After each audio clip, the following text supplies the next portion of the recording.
hanyalah di dalam mimpi.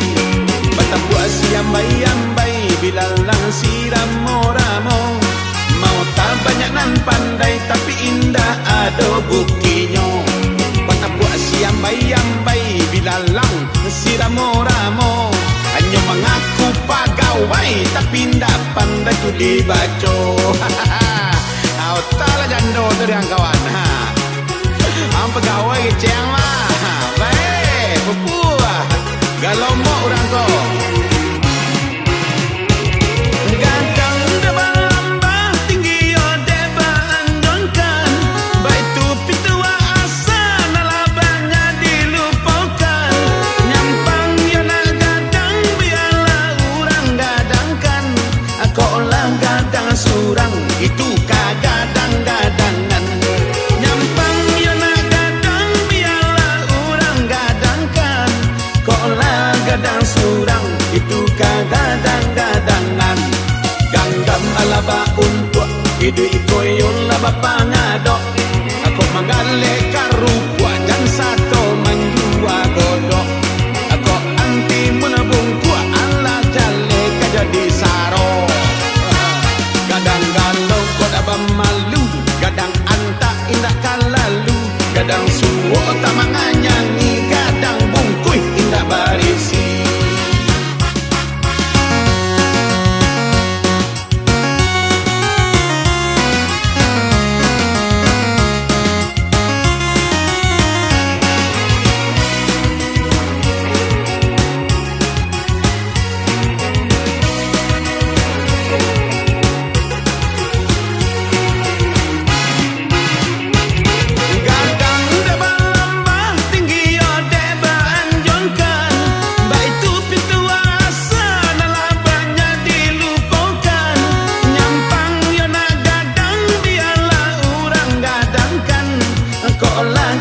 Surang itu kagadang-gadangan. Nyampang yang nak gadang biarlah orang gadangkan. Kau lah gadang surang itu kagadang-gadangan. Ganggam alaba untuk hidup ikoyon laba pangadok. Aku manggale karupu ajang satu menjua godok. Lagale ango-ang busu apa nyanyi pulo nananggalomo. Lajale ang baun lulu anak bupati nanangaro. Lajale pada nanggapu bacari pulau bininan sambo. Dalam isi orang mah. Atu namanya gadang bungkui ndak bersih tong kosong belangkang bunyi. Gatot juo mah ndak dah. Atu. Gadang otak. Ada lu orang nang karengkang. Sok cadia, sok oke, sok yes. Sia tu. Anyo karajo di peternakan itiak. Jadi nyo disuruh dek ndok samangnya mantan itiak ke rumah bos nama kali bebek goreng ko. Nyo masuk alih itiak ko ke karanjang. Kali tahu karanjang itiak nak? Tahu lah. Bau nuda mah.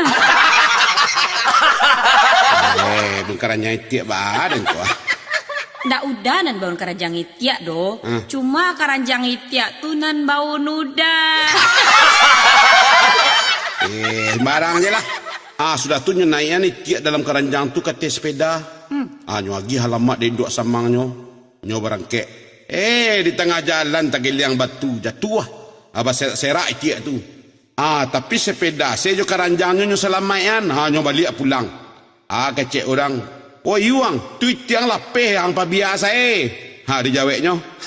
Kamal tiak tu kapai pak. Alamatnya di den.